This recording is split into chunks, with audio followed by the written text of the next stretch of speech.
Neganye wulunflan setariye sanga tan ani duru soro anka jamana fantan nani belajelena o erkilimbe awmunu nawbi danada renouveau télé aleka fogase radio ani awmunu fanabe lajelew ni lamelu ke bololo sanfɛ ayaw bisimila bi sɔgɔma dayna raba kabe miye san kalo durna men kalo kile tan ani kele samba fla ani mugan ani fla ka fɔ bɛɛ ye kaw bisimila min y'aw ka jɛmukan min ni o bɛ renouveau sɔgɔmada joona kunnafoniyaw n'a kibaruyaw ni k'u lakofɔ ka fɔ kaw bisimila ni an kɛlen ka ɲɔgɔn lasɔrɔ waati kunguru min kɔnɔ min bi nisɔndiya ni kibaruyaw ni kunnafoniya k'u bɛɛ kamaleya k'u fara ɲɔgɔn kan ka di aw ma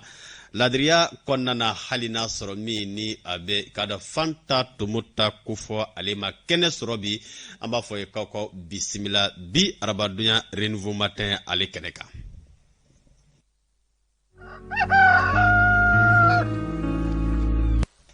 Jama dafara ka ban a lawli kunti dore aw se ka kibaruyaw ni kunnafoniya lasɔrɔ cogo min na min bɛ bi ka dɔ k'a fɔ sigi ni o bi kunnafoniyaw ni k'o lakofɔ jamakulu ka fara ɲɔgɔn ka wuli ka jɔ kunti dore ye min ni o bɛ ni jɛmukan in laɲɛnamayalen walasa ka se ka aw la kunnafoniya kumaso kɔnɔna na an ma fila bɛ ka ban min ye Lamusa Sanogo ka fara Idrissa Sidibe kan. Lamusa b'a fima kini sɔgɔma. Ni sɔgɔma Idrissa Sidibe an bɛ fo kiwale ɲuman dɔn hali n'a sɔrɔ fulaw kan ka soli ka taa misigɛnyɔrɔ la nka e solila ka na kunnafoni di kɛnɛ kan an bɛ fo ka timinanja ni ka cɛsiri la o ko kan. Baasi tɛ o ka dɔnnen don. lamɛnbaaw fo k'u wale ɲuman dɔn ani filɛlibaw Mali kɔnɔ ale ni Mali kɔ kan. Bɛɛ ye foli minɛ. Kɛrɛnkɛrɛnyala Joyilakaw. Joyilakaw ye foli minɛ. Baara banna. O kuma yala ni fulaw bɛ soli ka taa o sinafow bɛ soli ka taa mun na. Kungo la. Furulata bɛ sin anw ye kɔrɔkalaw tigɛ ka bɔ. Ka taa masaku sɛnɛ na. A banna. Nka e dun tɛ masaku foro la. Ne bɛ masaku foro la de.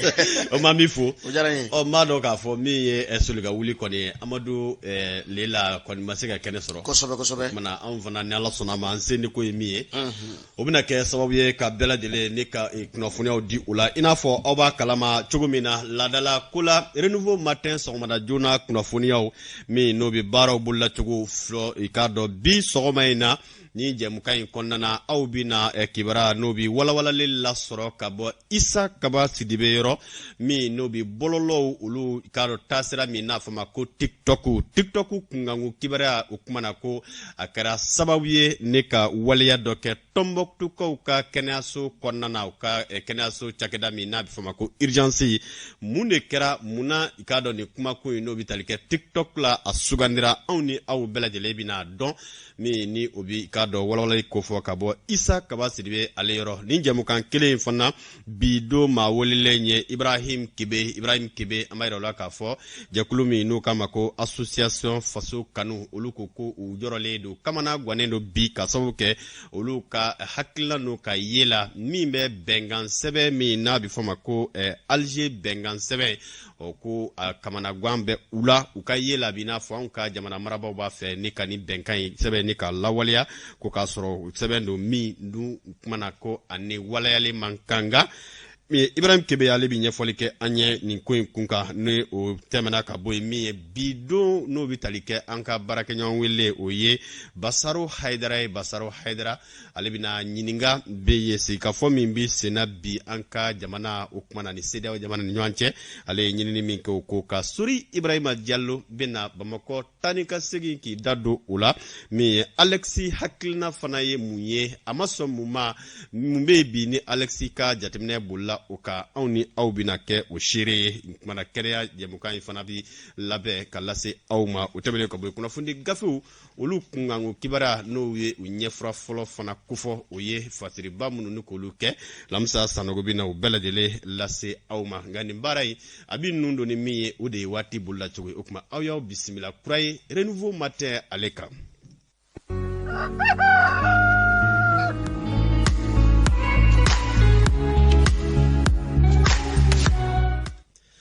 Faso Maliba ni jamana 7 de bɛ dancɛ bɔ minnu bɛ k'an lajɛ ni waati na Senegali, Mauritanie, Algérie, Niger, Burkina Faso, Côte d'Ivoire, Guinée, Conakry, aw minnu bɛ k'an lajɛ Dakar, Nouakchott, Alger, Niamey ani Ouaga fo ka se ka don Abidjan ni Conakry ma maliden minnu bɛ yan b'a fɔ k'aw bisimila waati u bolola cogo olu filɛ nin ye. ama irala ka fo mi no bi talike bi ukmana mi bi talike kabakulu konna alle no bina ke anyema nga mi fleli fanay ubna geleya na fo kilometre duru katabla fo kilometre seki bonyankulanka jamana korayan fa marabolo ulukan nga mi klima fe fien ubina ti jamana fanto fe samia fe tive fona bina ti mararo dola nga mi na barkat na bunya krenkrena buguni region konna na samia fe fien bina ti bi fo se kuchala marabolo konna na juila region ane sigaso marabolo konna na nyoroko fole no samia fe fien bina ti no mununi ukmana barkat na bunya kosobe wati ko kungango kibarala no bi funteni ko kufo yalama batte kunungo tani biche ode kama funteni barka mana bunya chugo bi kai kaufino nafo meteo ka bullaula atiteme kado mi decret binani ani nani kai kaufse ku sigini uye kulikoro kaufino decret binani ani kele sigaso decret bisaba ani kononton segu decret binani ani fla mopti degré binani ani saba mi tombok tuye degré binani ani fla gawkaw fe no degré binani ani saba kidal degré binani ani fla menaka degré binani ani saba foga se mi bi tawdeni kaw kufo degré binani ani fla buguni kaw fe no degré binani ani kele mimbe kuchala kufo degré binani bunyango mimbe kita ani kase kita kaw fe no degré binani ani fla nyurudi sahel degré binani ani nani narakaw ni douanzan kaw ka funteni barkat na teme degré binani ani sabaka sankaw seku signi degré binani ani flaye banyangara marabolo konna na degré binani ani fla nimbe joila kaw kufo degré binani bunyango gurmararu so degré binani ani fla nimbe bamako ana makafu ni ko kufo mi klima fe fien fona kufo ubina chinga barkat na bunya mi ni ubi talike nogo fana ubike kaba nyema gelabna ke flelil dowla no ye gongongloye kabo kilometre wulonvlan katabla kilometre kononton bunyango o konnana mimbe bamako bi clé kado ale kufo atnatme degré binani ani kelera clé bora bamako somadena negenye woro 6h temeneni sanga kononton klibna bi e kado negenye temps ani sieke degré bi nga fo klibna bi degré fo mi digital no ye wulada nege ale nye temps ani shekiye o temeneni sanga binani ani wolon flanye niye wati bulla chogo ye ni sangaina on bina lamsa sanugo bisimila wala sa ka don kibaro ni kuna funia munu ni olu kon sera ka labe ka on ni au bela jele bo kuna sirila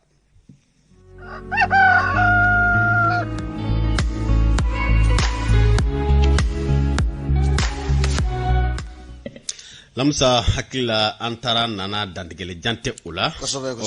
ko ni flow sola ka wuli on bita mina abfo ma ko maje oyejme yaha majia oyejme yore to do de katangu mi gushi negenye woro ambi soli ka beri dangana kamishuki ka ngomi gushi kasoro kana sigi nikana dabe fayira naka fo ki sol la kaba sira ka fola kuma andi gibala ka fo mi e kuna funia oni kibara ye bulo sebe ko fambe bi kosobe wala wala sa lajebo ni lambo luseka kado kuna siri koni ku kodo ula ka sababu ke wulika jomunu kera kuna fundi so nyama ya sofami kenadima folini ton nimeta kokra kun kala se lajebo ni lambo ma malikono alini malikoka bi somadena donc baru konna na amba fu kuku bismillah amena andama ga bakruba fla bonyongola boguba folo betalike seku sira konna zantigila sarwa kasara do koni kera matura akudala akokera chugudi amena nyefolike awye okoka bakruba flanambi talike kunungo mimi shifin jeklu do kofo lukon mbora ninga tama kanjira kafo sara suma fm info jamana kola ko anga franje fanga mau uka fereke ninga jamana bla o mine konna na unisida o fm mu ni nwanche useka bancho kumna jamana dum seka lafia amena ndama ni bakruba flala ka kuna funu warado achamo amusiklemeni wati na ka flele ni ka lajali uni lamelu ka mafo ka bismillah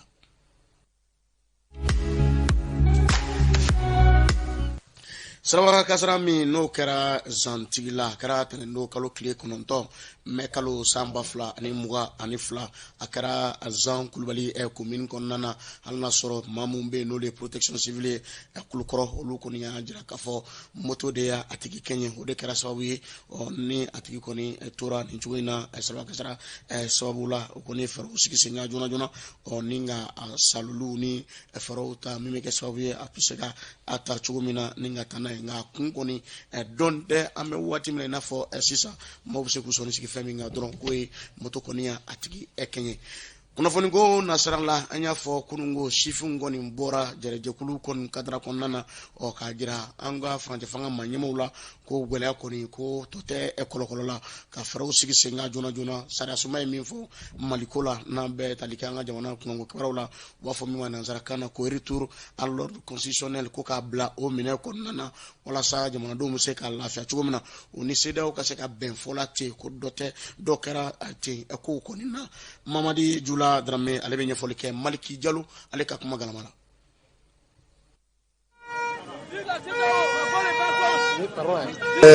Wula na taama kun ye k'a ɲini an ka autorité de la transition fɛ u ka sira dɔ bɔ u ni CEDEAO cɛ sanction bɛ se ka wuli ka bɔ Mali kan cogo min na ani filanan ye komi dɔ tɛ kɛ ni dɔ kɔ ni sanction wulila dɔrɔn o kɔrɔ ko chronogramme de dira donc an bɛ se k'a fɔ an bɔkun ye kelen de mais fila de b'a kɔnɔ chronogramme ka di sanction ka wuli bi mɔgɔ fɛn fɛn b'a kalama hali ka dan dɔrɔn n'i bɛ fɛ ka taa bi Sénégal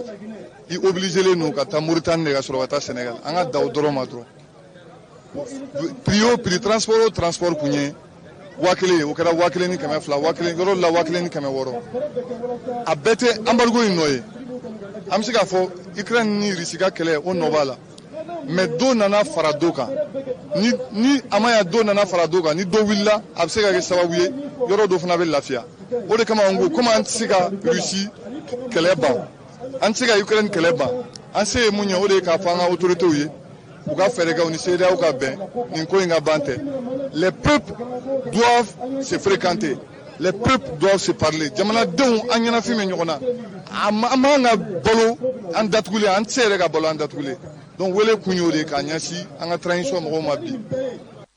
Baara dɔ sigilen don senga ni waati laban in kɔnɔna na an ka farancɛ fanga maa ɲɛmaaw fɛ n'o bɛ tali kɛ minisiriw la ka na n'o ye kɛnɛ ka kɔmusolakaw ka jabaranin na n'o bɛ o yɛrɛ caman kɔni ko fɔ ɲininkali ka se ka k'u la o ye baaraba min boloda o de senfɛ o kɔni ye wele bila minisiri mo min n'o ɲɛsin bɛ kiriko ni adamadenya hakɛ lafasali mo n'o bɛ Mahamadu Kasonge kɔni ko fɔ a kɛnɛ kɛra sababu ye a kana ɲɛfɔli caman kɛ yuruguyurugu yɛrɛ bɛ danga min na anw ka jamana kɔnɔ u ye baara jumɛnw sigi sen kan a ko da la a y'a damasiyɛn k'a jira k'a fɔ san 2018 ka taa bila san 2022 la sefa wari miliyari 120 ani 6 bɔɲɔgɔnko o de ŋanamu na an bɛ segin a kan sefa wari miliyari 126 o de kɔni ŋanamu na k'a daminɛ san 2018 na ka na bila san 2022 la ko kibaruyaw fana y'a jira k'a fɔ maa 1000 ani 200 bɔɲɔgɔnko fɛɛrɛw de sigira sen kan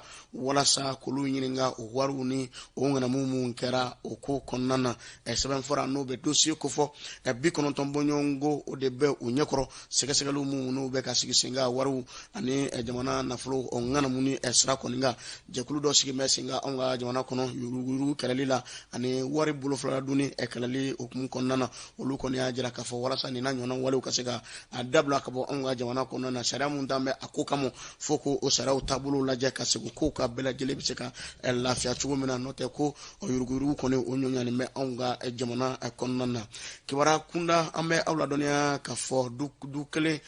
maa 4 olu kɔni tanyana ka sababu kɛ farigaculen dɔ kɔni senfɛ a kɛra a yɔrɔ nin kibaruya kɔni bɔra ka bi k'a jira k'a fɔ nin wale min kɔni kɛra nin waati in na maa ma a kun dɔn fɔlɔ nka sɛgɛsɛgɛliw bɛ sen na an bɛna taa Bacow kɔni bɛ ɲɛfɔli kɛ an ye a ko kan.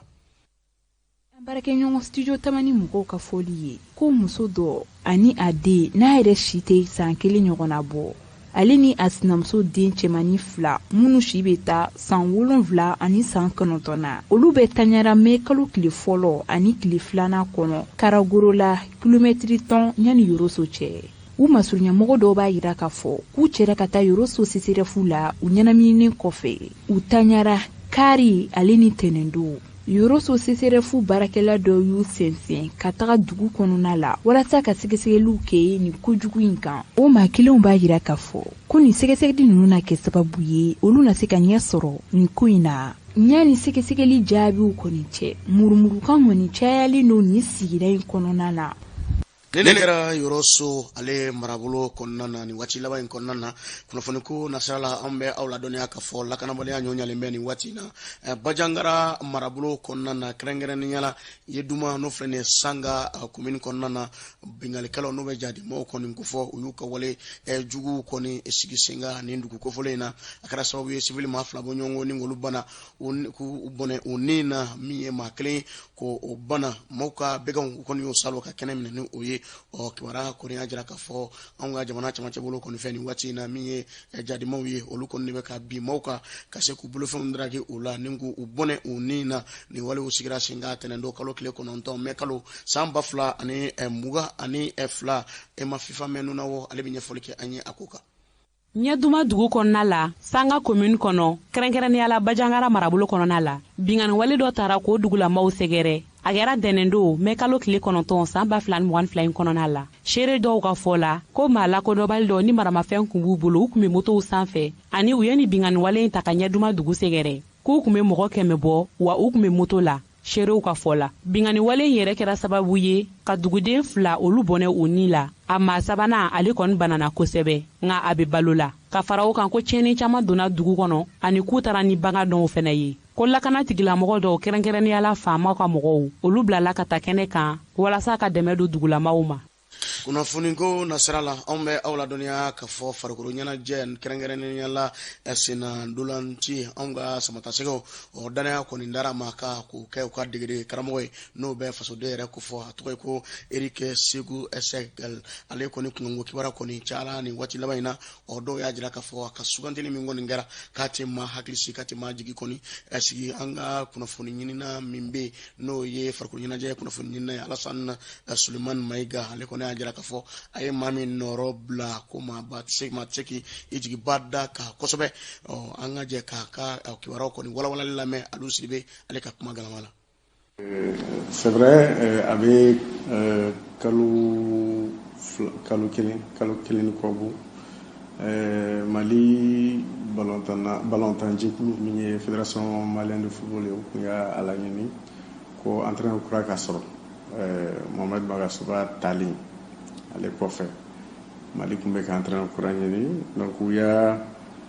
a kibaruya d'a ma a bɛ tile 2 tile 3 bɔ ko an ka entraîneur kura min sugandira o ye Eric Sékouchel Eric Sékouchel a tɔgɔ fɔlen il me semble que mɔgɔ caman b'a dɔn parce que mɔgɔ caman b'a dɔn kun jumɛn kan malien don a delila ka jouer Mali équipe nationale fɛ hali ni a ma match caman kɛ a ma sélection caman kɛ ala yɛrɛ ɲuman na a ma kan kɛ surprise ba tɛ ko an y'a tɔgɔ mɛn o tɛ surprise ba ye mais min bɛ se ka kɛ surprise ye an ma c'est k'a fɔ ko Mali ballontan bɛ niveau min na équipe nationale y'an bila niveau min na an bɛ ka entraîneur sugu min ɲini an b'a fɛ ka résultat mun sɔrɔ est-ce que a bɛ se k'a kɛ donc o ɲininkali de bɛ yen a tɔgɔ fɔlen bon an bɛ min fɔ ballontan